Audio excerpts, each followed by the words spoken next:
Bonjour à tous, merci de suivre Planète 7. Bienvenue dans votre émission Face à Pathé, qui a le plaisir de recevoir un jeune Guinéen modèle, Falilou Diallo. Avec lui, nous allons parler de la gestion d'image et d'influence publique, bien sûr, qui compte aujourd'hui dans nos sociétés. Pour en parler, donc, on va d'abord, avant de commencer, lui dire bonjour, bienvenue. Bonjour, monsieur Pathé. Vous allez bien? Ça va très bien. Ça fait plaisir en tout cas de vous avoir dans cette émission Face à Pathé. C'est un plaisir partagé. Merci pour l'invitation. Alors, première question, c'est vrai, j'ai un peu parlé de vous, mais vous êtes mieux placé pour parler de vous. Qui est Falilou Diallo? Alors, qui est Falilou? Falilou, c'est un jeune Guinéen avec un parcours en école de commerce, ici à Guinée, ici au Maroc. Aujourd'hui, je suis master coach européen, spécialiste en communication et conseiller en gestion d'image pour les chefs d'entreprise et les hommes politiques. Je fais aussi du coaching pour pas mal de professionnels par rapport à leur développement des carrières. J'ai à date accompagné depuis 2023 plus d'une centaine de dirigeants politiques et de chefs d'entreprise. J'ai formé plus de 10 000 jeunes à travers le continent et dans la diaspora. Donc actuellement, c'est aussi ça la mission, comment accompagner la jeunesse africaine à croire aussi à son potentiel et surtout à bien utiliser les réseaux sociaux. Ouais. Donc récemment, j'ai été classé par Favicon comme étant top 100 mondial dans mon domaine sur la plateforme LinkedIn, qui est le réseau professionnel numéro 1 à travers le monde. Ouais. Donc c'est pour vous dire que c'est là d'ailleurs que vous et moi, on s'est connus. C'est là qu'on s'est connus. Ouais. Aujourd'hui, c'est un grand plaisir de pouvoir échanger avec vous par rapport à cette thématique. Ouais. En tout cas, le plaisir est partagé. Pour commencer, aujourd'hui, dans un monde où l'image semble parfois compter autant que les compétences, comment expliquez-vous que la gestion de l'image soit devenue un enjeu stratégique pour les leaders, les entreprises et même les jeunes professionnels de nos jours? Alors, c'est important de pouvoir être clair sur une chose, c'est que l'image ne remplacera jamais la compétence. C'est clair.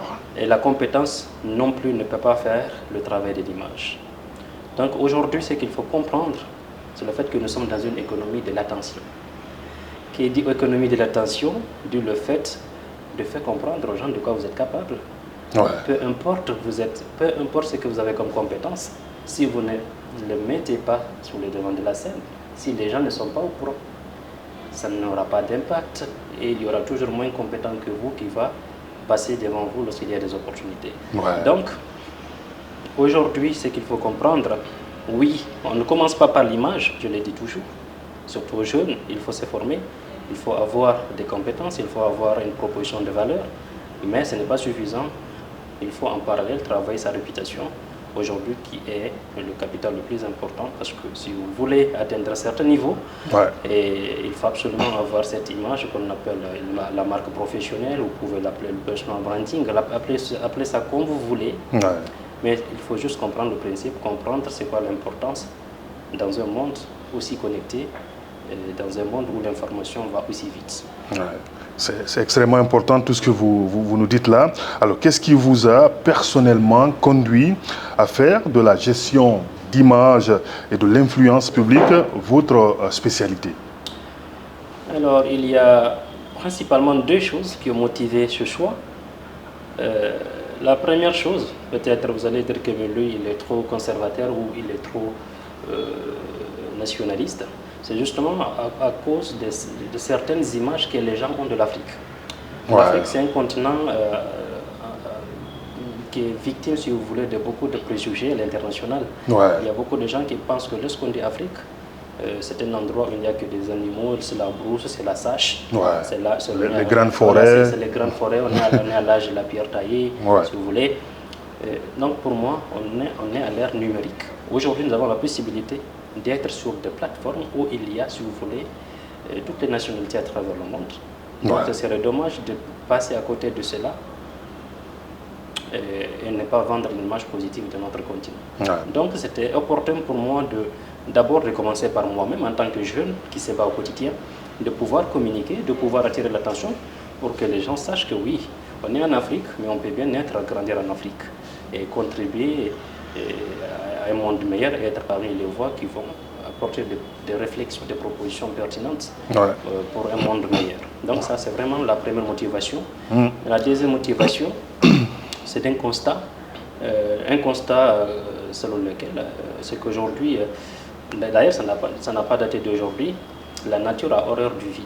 Ouais. Lorsque les personnes compétentes ne sont pas mises en avant, ces personnes compétentes sont à l'ombre, c'est les moins compétents qui vont être sur le devant de la scène et ce sont ces gens-là qui vont être appelés parce qu'il y a des opportunités qui se présentent. Tout à fait. Donc lorsque je regarde des entrepreneurs qui se battent au quotidien, je regarde des hommes politiques qui ont des idées, qui savent vraiment apporter des solutions à la société, aux problèmes de la société, je voulais dire, pour moi c'est hyper important que ces personnes puissent s'exprimer, dire au monde entier qui ils sont, quelles sont les difficultés qu'ils rencontrent, quels sont les défis, c'est quoi leur vision, parce que c'est ça aussi le leadership, si vous voulez. Ouais, la construction d'un monde meilleur. La construction d'un monde meilleur, c'est de savoir comment dire aux gens, je suis conscient, je sais que vous avez tel problème, mais voici les solutions que j'ai.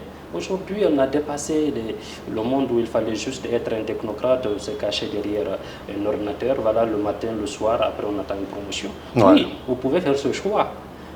Peut-être vous allez avoir des opportunités dans votre carrière. Mais limité quand même. Ouais. C'est limité et vous allez passer toute votre vie à être frustré, à accuser tel ou tel en disant que vous avez plus de compétences, plus de mérites, alors que vous n'apprenez pas à vous mettre en valeur, vous n'apprenez pas à mettre ce que vous savez faire en valeur. Parce que ce n'est pas, encore une fois, l'idée, ce n'est pas de surcommuniquer, ce n'est pas le fait de vendre de faux rêves.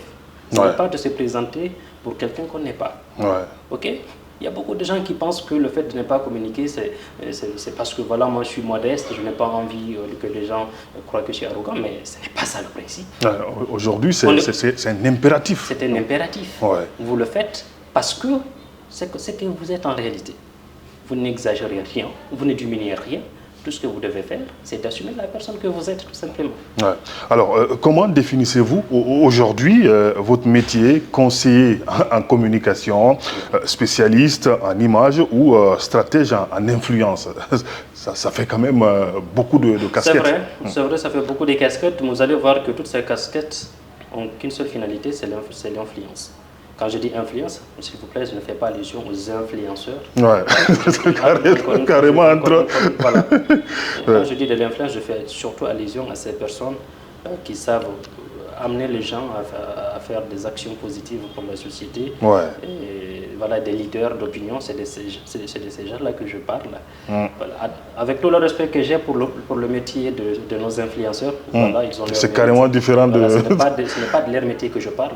Donc vous comprendrez tout à l'heure, tout au long de ce podcast, quand j'utilise le mot influence, vous comprenez désormais de quoi je parle. Ok? Alors moi, aujourd'hui, je me définirais comme un architecte d'influence, parce que c'est la finalité de mon travail. La communication, c'est un moyen, c'est un outil. L'image, c'est le capital. Et la finalité de tout ça, c'est l'influence. Et cette capacité à être appelé, d'avoir tellement de reconnaissance dans ce que vous faites, qu'à chaque fois qu'il y a un problème qui concerne votre domaine, qu'on pense à vous, que vous deveniez le top of mind, s'il vous plaît. Ah, il y a un problème, ok, là, je connais un monsieur Patrick qui sait résoudre ce problème, sans même vouloir consulter pour faire des recherches, parce que vous êtes déjà là. Rien qu'avec votre communication, rien qu'avec votre présence, vous avez éduqué les gens, vous avez préparé les cerveaux des gens afin que vous soyez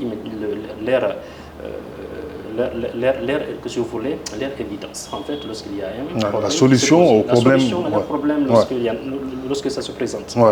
Alors, quelles sont les erreurs les plus fréquentes que commettent quand même les personnalités publiques et les dirigeants dans la gestion de leur image?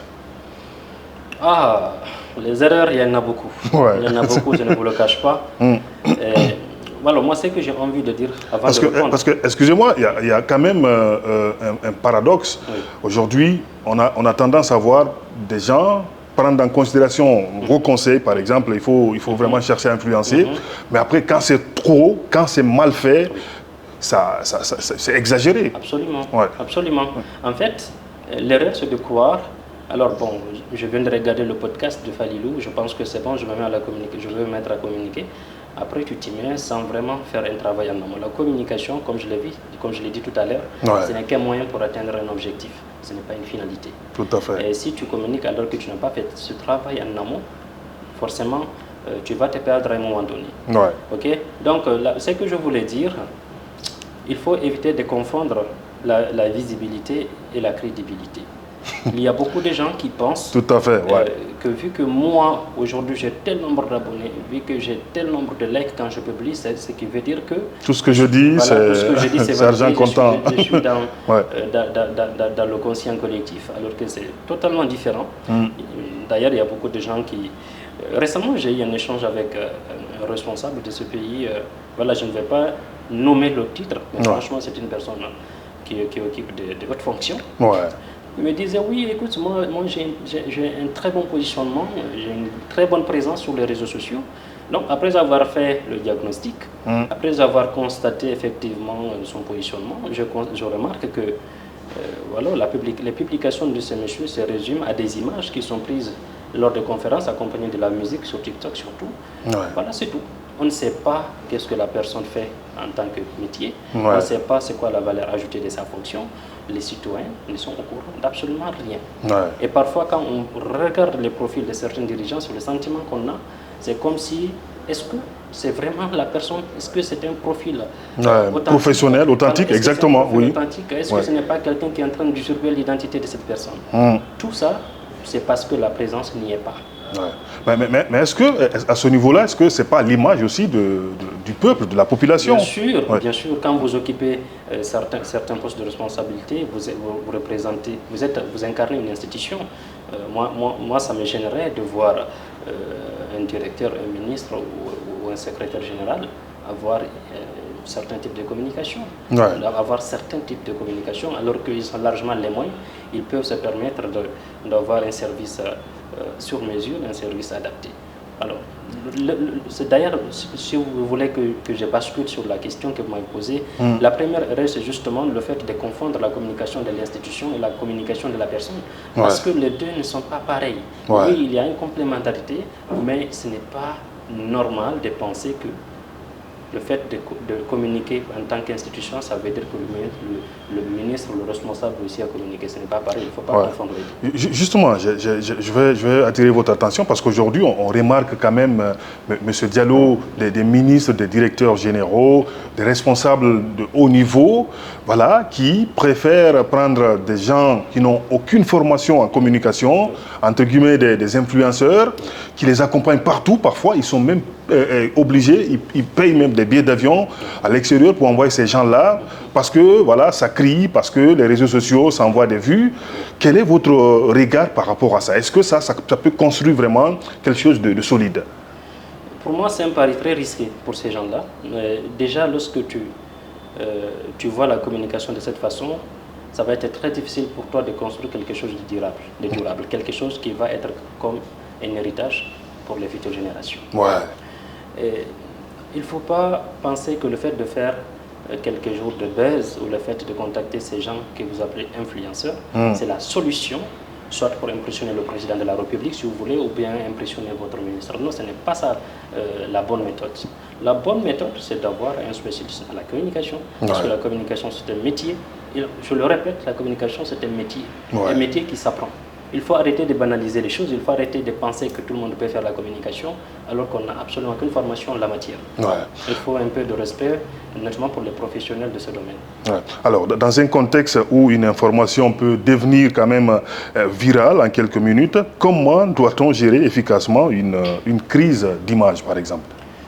Bon, écoutez, là, c'est vrai qu'on parle du digital et des opportunités, mais il faut le rappeler, c'est un couteau à double tranchant. Si ça se passe mal, ça peut aller très loin. Ça peut aller très loin, ça va très vite. Voilà, donc aujourd'hui, lorsque vous faites face à une crise d'image, si vous voulez, dans le digital, d'abord, c'est d'éviter de communiquer sur l'émotion. Il faut à tout prix éviter de vouloir, voilà, si vous voulez, vider le sac. Même si vous êtes innocent, vous êtes là, vous avez envie de défendre, il faut canaliser les émotions avant de dire quoi que ce soit. Une fois que les émotions sont canalisées, vous avez retrouvé, si vous voulez, la raison. À ce moment, vous pouvez faire une communication pour établir les faits. Ouais. Alors, quels sont aujourd'hui les principaux défis quand même des leaders et entrepreneurs africains dans la construction d'une image forte et surtout crédible? Moi, je pense que le premier défi, c'est la régularité. Il y a beaucoup de gens aujourd'hui qui ont vraiment envie de faire la communication, qui ont envie de partager avec le monde ce qu'ils font au quotidien, l'impact de ce qu'ils font auprès des citoyens. Mais le problème, c'est la régularité. Et c'est ça que se trouve toute la pertinence de prendre quelqu'un pour vous accompagner dans votre communication. Aujourd'hui, vous allez voir des personnes qui communiquent 2 fois tous les mois. 2 fois tous les mois ou bien une fois le mois. Ce n'est pas parce qu'ils n'ont pas quoi communiquer, c'est parce qu'ils n'ont pas le temps. Est-ce que c'est un danger, ça? Est-ce que c'est problématique? C'est un danger parce que tu fais des activités. Tu lèves chaque matin, il y a des projets qui sont en exécution. Vous avez des défis au quotidien, toi tu ne communiques pas dessus. Ça veut dire que c'est comme si ton activité n'existe pas en réalité.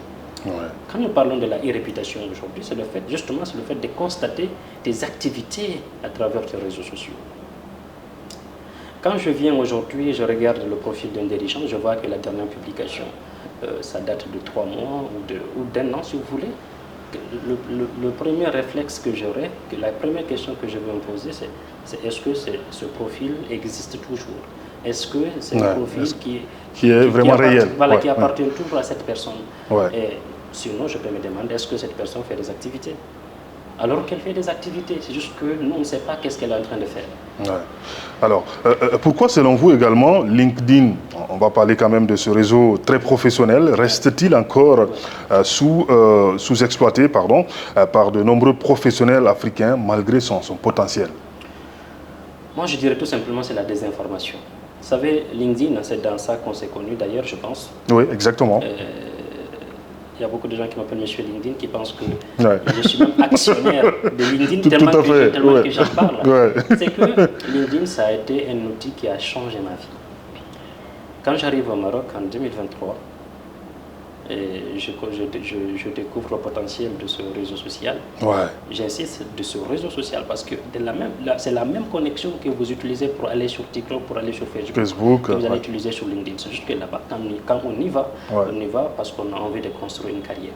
Donc la désinformation, c'est que les gens ont toujours eu une idée qui limite le fait de prendre des initiatives sur cette plateforme. Il y a beaucoup qui pensent que c'est uniquement réservé à ceux qui cherchent de l'emploi. C'est ce qui ne représente qu'une goutte d'eau dans l'océan. Oui, LinkedIn, ça permet d'avoir des opportunités, de l'emploi, en termes d'emploi. Mais ce n'est pas que ça. C'est un espace quand tu es entrepreneur où tu peux venir vendre tes prestations. Quand tu es freelance, tu peux vendre tes prestations. Quand tu es une ONG, tu peux trouver des partenaires pour venir vous faire des dons si vous voulez. Quand tu es un homme politique, c'est là que tu peux aussi venir prendre la parole, partager ton projet de société, si tu veux, tes valeurs, ta vision du monde. Avec d'autres futurs homologues à travers le monde. Donc ça te permet non seulement d'avoir un réseau de qualité, mais ça te permet aussi de toucher, si tu veux, une audience très qualifiée, même au niveau national. Surtout réel. Réel, des gens qui existent vraiment. Alors, vous avez formé plus de 10 000 jeunes en Afrique. Quel est le message, quand même, ou les compétences clés que vous cherchez à transmettre à cette génération? Moi, ce que je dis aux jeunes à chaque fois que j'en ai l'occasion, c'est de ne jamais oublier que le plus important, ce n'est ni l'argent, ni le titre. C'est d'abord cette capacité à s'adapter, parce qu'on est dans un monde où il faut être polyvalent, où il faut avoir cette capacité à s'adapter à différents contextes. Donc, il faut savoir comment s'adapter face aux situations. Il faut se former en permanence, il faut se former de façon continue. Il ne faut pas croire que quand je termine l'université, c'est bon, la formation s'arrête là, j'ai atteint le plafond. Ce n'est que le début. Tout professionnel qui ne privilégie pas la formation continue, c'est un professionnel qui n'ira pas loin. Parce qu'il y a de nouvelles compétences chaque jour. Ce que tu sais faire aujourd'hui, demain, peut-être on n'aura plus besoin de ça, surtout avec l'intelligence artificielle. Tout à fait, ouais. Il faut s'adapter à tout. Donc il faut s'adapter, il faut comment je vais dire, se former de façon continue. Et ensuite, il faut travailler sa marque professionnelle, il faut travailler sa crédibilité. Les réseaux sociaux sont là, surtout pour nous les jeunes. Il faut éviter de faire n'importe quoi à travers les réseaux sociaux. Il ne faut pas s'abrutir. Il faut aller sur l'essentiel. Il y a des plateformes aujourd'hui comme YouTube. Si vous voulez, c'est la plus grande université du monde. C'est gratuit. Tu peux avoir n'importe quelle thématique. Documents. Tu peux regarder des vidéos, tu peux apprendre. Il y a aussi d'autres sites comme Coursera. Parfois, c'est des cours 100% gratuits et avec certification. Donc, quand tu as accès à tout cela, ce serait dommage que tu passes tes journées à scroller sur Facebook, à faire le comédien, à aller sur TikTok, danser, alors qu'il y a d'autres choses à faire pour que tu puisses valoriser tes compétences et avoir d'autres opportunités. Donc le monde est à nous les jeunes, mais c'est à nous de savoir comment en profiter pour qu'elle soit une vraie réalité. Valeur ajoutée pour nous. C'est extrêmement important tout ça. Alors, qui parle de tous ces défis-là, forcément, il y a des difficultés également que vous rencontrez avec vos clients, avec des partenaires. Aujourd'hui, c'est quoi vraiment les véritables soucis, les difficultés qui se heurtent vraiment à votre parcours de tous les jours, on va dire? Alors, aujourd'hui, le plus grand défi que je rencontre vis-à-vis de mes prospects, de mes futurs clients, si vous voulez, c'est cette capacité à comprendre réellement la pertinence du digital. Qu'on le dise ou pas, on est en 2026, mais le niveau de digitalisation en Afrique, ça reste un grand défi. On est très loin. On est très loin en termes de pénétration vraiment digitale. Il faut beaucoup de... Il y a pas mal de responsables aujourd'hui qui ne veulent absolument pas d'entendre parler du digital parce qu'ils ont peur du changement, alors que voilà, ça fait partie de notre monde. On ne peut pas, ils ne vont pas nous en passer. Donc, la plupart des clients que j'arrive à signer, c'est des gens que j'arrive à convaincre l'importance d'abord d'aller vers ces réseaux sociaux, mais surtout de pouvoir s'y présenter de façon authentique pour dire aux gens ce que vous faites et quelles sont les difficultés que vous avez rencontrées durant votre parcours. Parce qu'il ne faut pas croire que le fait d'être dirigeant, ça nous met dans une position où on est un extraterrestre, on n'a pas de défauts, on n'a pas de points d'amélioration. Parfois, le simple fait de partager une expérience difficile que vous avez vécue dans votre carrière, ça peut aider un jeune. Tout à fait, qui suit peut-être le même chemin et qui est alerté. C'est super important. Et pour les dirigeants, les chefs d'entreprise, je leur dis souvent, on ne prend pas la parole uniquement pour signer des clients. Parfois, on prend la parole pour rassurer les clients que nous avons déjà. Si vous avez des clients, alors que ces derniers ont une bonne communication, vous ne communiquez pas, on ne sait pas qu'est-ce que vous faites, on ne sait pas c'est quoi le profil de vos collaborateurs, est-ce que vous avez des collaborateurs compétents, mais vous ne les rassurez pas. Ça va être facile pour vous, pour eux, de changer de fournisseur si demain il y a une meilleure offre qui se présente. Donc on ne communique pas que pour attirer des clients, ça fait partie. On communique pour rassurer les clients, on communique pour attirer des talents parce que ça permet de construire notre marque employeur. Tout à fait. Alors, vous figurez également dans le top 100 mondial LinkedIn selon Favicon. Qu'est-ce qui a été déterminant dans votre stratégie pour atteindre ce niveau de visibilité? Écoutez, moi je pense que c'est seulement 3 choses. Et quand je dis c'est seulement 3 choses, je crois que ces 3 résument tout ce que j'ai pu mettre en place pour pouvoir faire partie aujourd'hui du top 100 mondial d'après Favicon. La première chose, c'est la régularité. C'est la régularité. Et je n'ai pas accepté de courir derrière les likes. J'ai accepté de m'imposer une discipline et qui fera que vous likez ce que je publie ou pas, que vous commentiez ou pas, moi j'ai un objectif. Je me suis fixé un objectif, par exemple, de publier un post tous les jours ouvrables de la semaine. Ça peu importe le nombre de likes que je vais avoir, le nombre de commentaires que je vais avoir.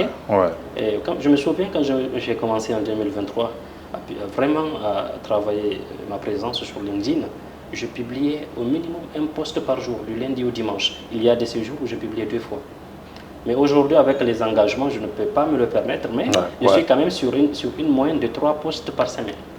Et ça, que je sois content ou pas, que je sois disponible ou pas, ça doit sortir. C'est la discipline, il faut que je le fasse. Donc la régularité, c'est super important. Ça ne sert à rien de vouloir commencer cette aventure alors que vous savez que dans quelques jours, vous avez commencé à procrastiner. Voilà. Il faut avoir des jours fixes, il faut avoir des créneaux bien définis pour savoir qu'est-ce que vous allez publier, quand vous allez le publier, parce que si vous ne faites pas comme ça, les gens vont vous oublier. La deuxième des choses, c'est l'authenticité. Le personal branding ne veut pas dire uniquement ce que vous avez de positif, ce que vous avez comme qualité. D'ailleurs, c'est pourquoi je refuse à chaque fois la définition des gens qui disent le personal branding, c'est le marketing de soi. Ce n'est pas le marketing de soi. Moi, je n'ai jamais vu un produit qui fait la publicité. Après, on dit, OK, ce produit, voici les inconvénients, ou bien ce produit a ses points faibles. Non, on ne fait que vendre ce qui est positif. Alors que le personal branding, oui, le marketing de soi, peut-être, ce n'est qu'une partie du personal branding. Parce que d'abord, il faut assumer, il faut justement valoriser ce que vous avez comme potentiel. C'est humain. Voilà, c'est humain. Si de toute façon, si vous ne le faites pas, personne ne le fera pour vous. Mais aussi, c'est important de faire comprendre aux gens que vous avez connu des moments difficiles que vous avez vécus. Alors, attention, ce n'est pas un journal intime. L'objectif, c'est de faire comprendre aux gens que oui, ça a été difficile, mais vous avez vu traverser ces difficultés à travers la stratégie, à travers la persévérance. D'ailleurs, ça renforce votre image. Et souvent, vous allez voir des gens qui ont vécu exactement la même expérience, qui vont s'identifier à vous, et cela va favoriser la connexion. OK? Donc, il faut arrêter d'être complexé par rapport aux Pensez toujours que c'est positif. Penser qu'il faut juste dire que non, moi j'ai fait école. Je l'ai dit tout à l'heure, moi j'ai fait école de commerce, c'est vrai. J'ai terminé majorant de ma promotion, je suis parti au Maroc, j'ai étudié à ISCAE, c'est la plus grande business school du Maroc. Mais il n'y a pas que ça dans mon histoire. Moi je suis né au village, j'ai grandi au village, je faisais de l'agriculture, de l'élevage. Au primaire, quand je suis arrivé au collège, je faisais 5 km à pied pour aller étudier, 5 km pour revenir. Et je n'ai pas honte de dire, quand je suis venu à Conakry, j'ai dû redoubler, j'ai fait 2 fois le bac. Voilà. À l'ISCAE, j'ai été repêché, mais j'ai décidé de travailler dur. Ça m'a permis de finir majorant de ma promotion à la fin de mon parcours de licence. Ça, c'est du personal branding. Tout à fait. On n'invente aucune vie, on n'exagère rien. On dit exactement les choses telles qu'elles sont et on les assume. Et l'objectif, ce n'est pas non plus de faire l'unanimité. L'objectif, ce n'est pas de faire que tout le monde soit d'accord avec vous. Il faut juste que les gens sachent qui vous êtes, dans quoi on peut vous situer. Et même quel est le chemin que vous avez pris. Le chemin, parce qu'une carrière, c'est à travers un parcours. Il faut avoir un parcours. Si vous n'avez pas de parcours, vous vous retrouvez du jour au lendemain au sommet, les gens auront peu de respect, peu d'estime pour vous. Tout à fait, je suis d'accord. Alors comment voyez-vous l'évolution de l'influence et de la gestion d'image avec l'arrivée de l'intelligence artificielle et des nouvelles technologies aujourd'hui? Écoutez, moi je pense qu'avec l'intelligence artificielle, beaucoup de choses vont changer. Ça exagère quand même. Beaucoup de choses vont changer. Et demain, la priorité ne sera plus de savoir comment trouver l'information, mais c'est auprès de qui. La réputation, ça va être une valeur hyper importante demain. Parce qu'aujourd'hui, n'importe qui peut se permettre de faire des recherches, se faire passer pour un expert, partager sur les réseaux sociaux. Voilà, tout le monde peut être confondu. C'est pourquoi, attention avec l'intelligence artificielle. Moi, je l'ai dit, toute personne qui vous dira de ne pas utiliser l'IA, n'écoutez pas cette personne parce que c'est quelqu'un qui est contre le progrès de l'humanité. Ce sont des outils que nous devons intégrer dans notre monde, mais il faut l'utiliser avec prudence, avec parcimonie. Il ne faut pas croire que l'IA, c'est quelque chose de parfait. L'IA, ça hallucine, l'IA, ça ne donne pas que de bonnes réponses. C'est pourquoi il faut toujours se rappeler que c'est l'intelligence humaine qui a développé l'intelligence artificielle. C'est l'intelligence humaine qui a conçu l'intelligence artificielle. N'acceptez pas de vous fier de tout basculer vraiment sur... Voilà, j'ai un sujet, je vais basculer sur ChatGPT, sur Claude, si vous voulez. voilà, j'ai un texte, je copie, je colle, je publie sur les réseaux sociaux, je suis même pressé. Je vois beaucoup de dirigeants commettre des erreurs pareilles. Ouais. Je vois beaucoup de pages de nos institutions qui commettent des erreurs pareilles, des textes sans ponctuation, parfois des reformulations. Dès que tu vois, tu comprends que ça c'est ChatGPT. Ouais. Et en termes de crédibilité, ça écorce. L'image. Ça écorce l'image. Ouais. Ce n'est pas bien. Donc, oui, il faut utiliser ces outils, mais il faut humaniser le contenu qui vous a été donné par l'IA. Ouais. Parce que c'est vous qui restez le maître du jeu. C'est clair. Alors, dernière question. Quel conseil concret donneriez-vous aujourd'hui à un jeune ou à un leader qui veut construire une image solide et durable? Alors moi, le premier conseil, ce sera toujours d'abord de travailler sur soi. Travailler sur soi veut dire développer des compétences. Ouais. Si vous n'avez rien à offrir au marché, peu importe à quel point vous êtes connu, vous êtes célèbre, vous n'aurez rien de durable. Ok? Donc on commence toujours par travailler sur soi. Il faut développer des compétences que vous pouvez vendre, que vous pouvez monétiser. Après, quand vous travaillez vos compétences, justement, il faut travailler la réputation, la marque personnelle. La marque personnelle, attention, ce n'est pas que sur les réseaux sociaux. Aujourd'hui, on s'accentue beaucoup sur les réseaux sociaux, c'est parce que tout simplement, à travers le digital, ça va beaucoup plus vite. Mais ce n'est pas que ça. Ouais. Le personal branding, c'est une attitude, c'est une façon d'être au quotidien, que ce soit dans le digital, que ce soit dans le monde réel. C'est là que beaucoup commettent d'ailleurs l'erreur. Il y a des gens qui pensent qu'on peut être, si vous voulez, professionnel sur LinkedIn, aller danser sur TikTok, sur Facebook, se mettre à insulter les gens, alors qu'on n'est qu'une seule personne. Et souvent, ce sont les mêmes personnes qui utilisent les mêmes plateformes. Vous ne pouvez pas renvoyer 3 images différentes alors que vous êtes une personne. Les gens vont se dire, est-ce que c'est pas du fait je vais garder quoi finalement? Qu'est-ce que je veux retenir de cette personne? Donc, il faut de la cohérence. Il faut savoir que la force d'une marque, c'est dans son unicité. Il faut avoir des valeurs que vous allez incarner, aussi bien dans le digital aussi que dans le monde réel. Lorsque vous êtes un chef d'entreprise, par exemple, vous êtes quelqu'un qui se fait passer pour un cadre qui fait la promotion du leadership de proximité, alors qu'en réalité, vos collaborateurs, ils n'osent même pas vous adresser la parole face à lorsqu'ils ont une difficulté. Ça, ce n'est pas bien. Ça veut dire que ce n'est pas cohérent. Tout à fait. Il faut l'assumer, que ce soit en face de vos collaborateurs, que ce soit dans vos relations avec vos clients, que ce soit les événements auxquels vous participez, les personnes que vous fréquentez, le type de discours que vous tenez. Tout est important. Ça doit être authentique. C'est complète, il faut être authentique. C'est dans la durée, c'est à force de rester cohérent dans la durée que les gens vont finir par vous prendre au sérieux. Parce que vous le vouliez ou non, toute personne a une image. La question, c'est est-ce que c'est cette image que nous aimerions que les gens retiennent de nous? C'est clair. En tout cas, on a beaucoup appris avec vous, monsieur Diallo. On va vous donner l'opportunité, si quelqu'un, par exemple, tombe sur cette émission et qu'il a envie d'échanger ou de vous contacter, comment ça va se faire? On vous donne l'opportunité. Vous pouvez balancer directement des contacts. Je vous remercie. Peut-être c'est la partie commerciale de votre podcast. Mais honnêtement, je ne cherche pas à vendre à travers cette émission. Tout ce que j'ai envie de dire, s'il n'y a qu'une seule personne qui a visionné cette vidéo et qu'elle estime que le fait de me contacter en travaillant avec moi, ça peut être un plus pour cette personne, ce sera avec grand plaisir. Pour me contacter, si c'est sur LinkedIn, vous pouvez directement m'écrire via la messagerie. Et sur Facebook, pareil. Sinon, il y a aussi mon contact que vous pouvez afficher tout à l'heure pour les personnes qui souhaitent échanger avec moi. Voilà, c'est avec un grand plaisir d'accompagner les gens qui auront le déclic et qui en auront marre de rester dans l'ombre alors qu'ils sont compétents. Falilou Diallo, merci beaucoup. Je remercie. Ça a été un plaisir en tout cas pour nous d'échanger avec vous. Merci à tous ceux qui nous ont suivis. Merci également à Papus Bangoura qui assure la réalisation. On se retrouve très prochainement sur Planète 7. Salut, ciao ciao.